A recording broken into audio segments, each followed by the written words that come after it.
कुठे गेला होता?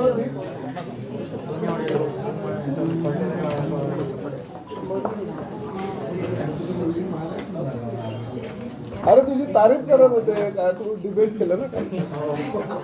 चला चालू करायचं का?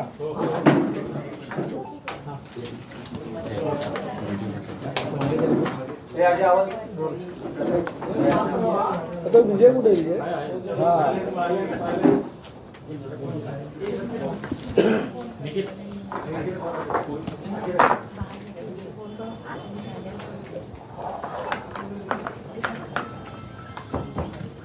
मीरा भाईंदरमध्ये गेल्या आठवड्यामध्ये फार मोठ्या प्रमाणावर छत्रपती शिवाजी महाराजांच्या पुतळ्या स्थलांतरित करण्यावरून वादंग निर्माण झाला.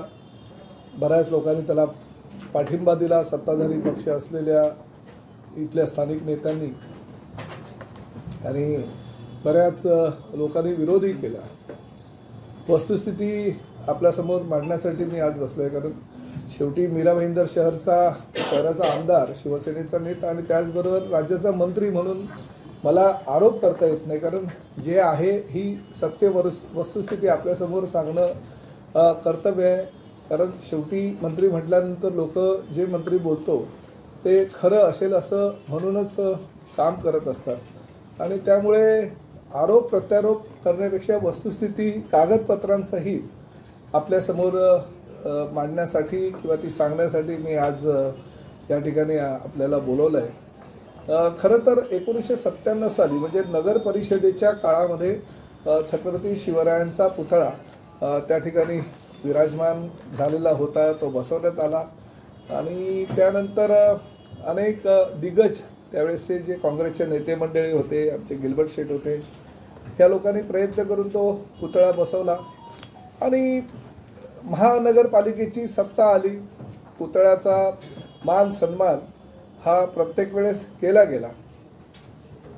खरं तर काल महाराणा प्रताप यांची जयंती होती, परंतु महापालिकेला त्या जयंतीचा पण काल विसर पडला. मीरा भाईंदर महापालिकेमध्ये राजस्थानच्या भूमीमध्ये जन्मलेले किंवा मीरा भाईंदरमध्ये आमदार म्हणून कार्यरत असलेले नरेंद्र मेहतासुद्धा राजस्थानचे, महापौर डिंपल मेहता ह्यासुद्धा राजस्थानच्या, हसमुख गेहलोत जे स्थायी समितीचे सभापती आहेत तेही राजस्थानचे, अनेक नगरसेवक ह्या राजस्थानचे असतानासुद्धा महाराणा प्रताप यांच्या जयंतीचा विसर पडला. डॉक्टर बाबासाहेब आंबेडकर यांचं ज्या ठिकाणी फोटो लावला होता त्या फोटोवर आमदार नरेंद्र मेहता, महापौर डिंपल मेहता यांचे होर्डिंग लावले, कटआउट्स लावले, त्याचेही फोटो आमच्याकडे आहे. वंचित बहुजन आघाडीनं त्या ठिकाणी आंदोलनही केलं. खाली काही राजस्थानी समाजानं महाराणा प्रताप यांच्या पुतळ्याजवळ जाऊन काही जे मीरा भाईंदर शहराचे लोक आहेत ज्यांचा राजकीय पार्श्वभूमी नाही, त्यांनी माफी मागितली की बाबा राजकीय नेत्यांकडून जरी चुकी झाली असेल तरी सर्वसामान्य राजस्थानी म्हणून आम्ही आपल्याला वंदन करतो. तर हीच मंडळी आज सत्तेमध्ये आहेत आणि सत्तेमध्ये असताना महाराजांच्या ह्या पुतळ्यावरून राजकारण जे शहरामध्ये होतं आहे, एक महाराष्ट्राचा नागरिक किंवा महाराजांचा मावळा म्हणून हे राजकारण जे आहे ते फार खालच्या पातळीवरचं झालेलं आहे आणि त्याचा मी निषेध व्यक्त करतो. मी परवाही सांगितलं होतं की मी राज्याचा मंत्री नंतर, परंतु महाराजांचा मावळा मी आधी आहे आणि ही आमची मराठी संस्कृती आहे. महाराष्ट्रामध्ये राहणारा प्रत्येक मराठी माणूस हा महाराजांचा मावळाच असतो, त्यात मी सुद्धा एक आहे. आणि जे राजकारण झालं त्याच्या पाठीमागचं काय अर्थकारण आहे हे सांगण्यासाठी मी तुम्हाला या ठिकाणी आज बोलवलं. खरं तर याची सुरुवात झाली 2017 साली आणि 2017 साली भारतीय जनता पक्षाची सत्ता मीरा भाईंदर महापालिकेमध्ये होती आणि अवघी 18 ते 20 वर्ष त्या पुतळ्याला झाली होती आणि त्या पुतळ्याच्या आसपास महानगरपालिकेच्या दोन्ही बाजूला जमिनी आहेत. आमच्या मेहता साहेबांची 7-11 कंपनीची सुद्धा जमीन बाजूलाच आहे, परंतु महापालिकेच्या जमिनी ह्या दोन्ही बाजूला आहे आणि त्या दोन्ही बाजूला जमिनी असल्या कारणानं त्या ठिकाणी अद्यावत असा मॉल उभारण्याचा प्रस्ताव महापालिकेनं ठेवला, परंतु मॉलमध्ये अडथळा काय येत असेल तर तो पुतळा. आणि त्यामुळे 2017 साली त्यावेळेस महापालिकेची सत्ता असताना आमचे मेहतासाहेब आमदार असताना असा प्रस्ताव आणला की आज हा पुतळा ह्या ठिकाणं वरनं स्थलांतरित करावा आणि दुसरीकडे न्यावा.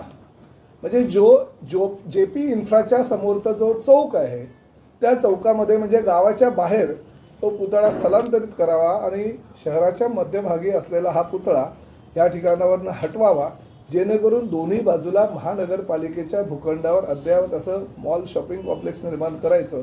आणि ते कोणी करायचं हे सुद्धा तुम्हाला माहिती आहे. त्यासाठी अनेक कंपन्या ज्या आहेत आमच्या लोकांच्या आहेत. म्हणजे आता तुम्हालाही कल्पना आहे की मीरा भाईंदर शहरामध्ये कुठलंही असं काय महापालिकेचं वगैरे काम असतं तेव्हा कोण जास्त आग्रही असतो याची कल्पना तुम्हाला आहे. आणि अशा पद्धतीनं महाराजांचा पुतळा हटवायचा, मग त्या ठिकाणी आजूबाजू दोन्ही बाजूला महापालिकेच्या जमिनी आहे त्या ठिकाणी मॉल निर्माण करायची. मला एक गोष्ट सांगा, कलेक्टर म्हणजे माझ्याकडे पत्र आहे की 2 किलोमीटर परिसरामध्ये तुम्ही छत्रपती शिवाजी महाराजांचा म्हणजे ज्या राष्ट्रीय पुरुषांचा किंवा महापुरुषांचे तुम्हाला पुतळे बसवायचे असतात 2 किलोमीटरच्या अंतरापेक्षा ते अंतर जास्त आहे असं राज्य शासनाचा GR आहे की 2 किलोमीटर अंतरावर तुम्ही दुसरा पुतळा बसवू शकत नाही. आणि तसं कलेक्टरचं पत्र आहे. हा पुतळा जेव्हा हलवण्याचा विचार झाला त्यावेळेस अनेक शिवसैनिकांनी त्याला विरोध केला आणि म्हणून तो प्रस्ताव त्यावेळेस असं ठरलं की दुसरा पुतळा बसवायचा आणि हा पुतळा इकडनं काढायचा, कारण कलेक्टरच्या ऑर्डरमध्ये म्हटलेलं आहे की 2 किलोमीटरच्या अंतरावर दुसरा पुतळा नको. आणि त्या माध्यमातून कलेक्टरला यांनी ॲफिडेव्हिट दिलं, दुसरा पुतळा बसवलेला होता. योगायोगानं त्यावेळेस महापालिकेमध्ये सुद्धा सत्ता नव्हती, आमचे मेहतासाहेब आमदार पण नव्हते, त्यामुळे त्या ठिकाणी काही झालं नाही. दुसऱ्या पुतळ्याचं उद्घाटन जे आदरणीय एकनाथ शिंदे साहेबांनी केलं, पुतळा दिमाखात उभा राहिला आणि हाही पुतळा ह्याच ठिकाणी दिमाखामध्ये उभा राहिला. परंतु लगेच महापालिकेमध्ये नरेंद्र मेहतांची सत्ता आली आणि त्या सत्तेमध्ये ते सहभागी झाले, आमदार झाले आणि त्यामुळे परत पुतळा हटवण्याचा निर्णय झाला. आणि सत्ता आल्यानंतर दुसऱ्याच महासभेमध्ये त्यांनी हा विषय घेतला, हा विषय पुतळा हटवण्याचा. परंतु त्याचबरोबर त्यांनी 2 विषय अजून घेतले. ते विषय म्हणजे महानगरपालिकेच्या भूखंडावर शॉपिंग कॉम्प्लेक्स बांधायचा आणि BSVPची योजना ज्या ठिकाणी चालू आहे त्याही ठिकाणी शॉपिंग कॉम्प्लेक्स म्हणजे पुतळ्याच्या लेफ्टला आणि राईटला मोठी शॉपिंग कॉम्प्लेक्स बांधायची आणि त्या माध्यमातून हा पुतळा इकडनं हलवायचा जेणेकरून मोकळी जागा यांना बसेल.